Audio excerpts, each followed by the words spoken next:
Thank you, Madam President. In the realm of global peace and security, the intersection of gender and conflict is a critical area that demands our attention.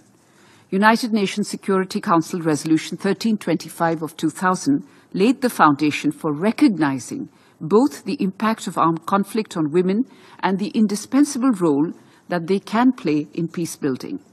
One of the central aspects of this resolution was in addressing conflict-related sexual violence, a brutal weapon frequently used against women during conflicts.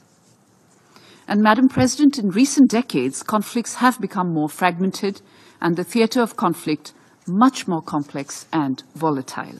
Yet, the integration of a gender perspective into our collective efforts for conflict prevention, recovery, and reconstruction is still lacking. Reducing military presence is a crucial step towards preventing conflict-related sexual violence. Demilitarization, intertwined with disarmament, calls for gender-responsive arms control. This approach recognizes the role of weapons proliferation in conflict-related sexual violence, advocating for arms control policies that address the specific vulnerabilities of women.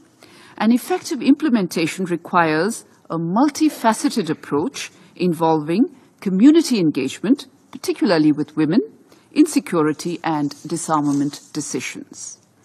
Now, turning to India's own commitments, our nation's dedication to the Women, Peace and Security agenda is demonstrated through a comprehensive approach to combating conflict-related sexual violence. This approach includes international collaborations, national policy reforms, and grassroots-level initiatives.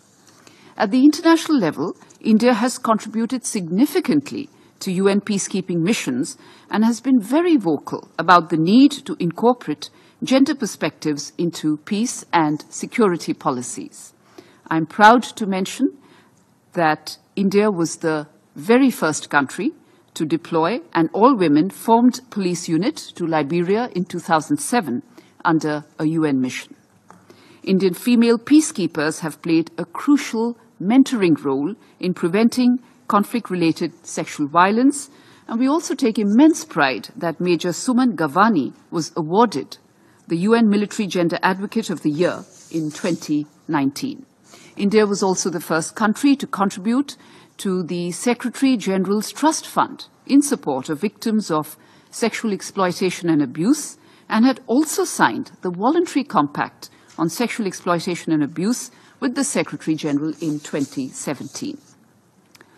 Madam President, recognizing the pivotal role of empowered women as agents of change, the Indian government has very recently amended its constitution to reserve 1/3 of the seats in national and state legislatures for women, underscoring their crucial contributions to peace and security. And during its presidency of the G20, might I remind this Council, India had drawn the international community's attention to women-led development with a focus on women's empowerment and gender equality.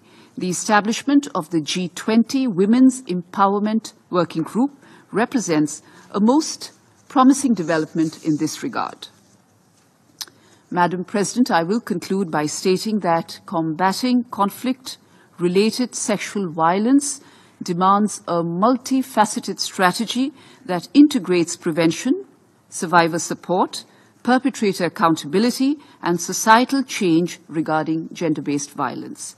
It necessitates collaborative efforts from governments, international entities, civil society, and individuals to ensure women's rights and peaceful conflict resolution in the effort to indeed relegate conflict-related sexual violence to a bygone era. Thank you.